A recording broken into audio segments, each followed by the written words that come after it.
my name is Talia Asgar from 10th grade of Barzani Educational Complex. Hello, I'm Noor Adi from Barzani Educational Complex. Today we've developed a low-cost, low-engineering mechanical prosthetic leg that uses basic physics and basic engineering to be affordable and durable at the same time.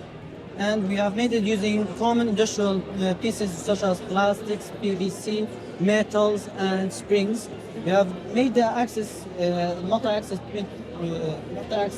by plastics and PVC, and we have also made strands which help it adjust to the knee or the stop of it. We have added springs on the bottom which act as cushioners and absorb the impact from the steps, and we have springs over here which act as which store potential energy and release as kinetic energy to help movement with the legs. This prototype has proved that we don't always need expensive technology to prove mobility. Sometimes we need smart engineering and accessibility-focused designs. Thank you so much for listening.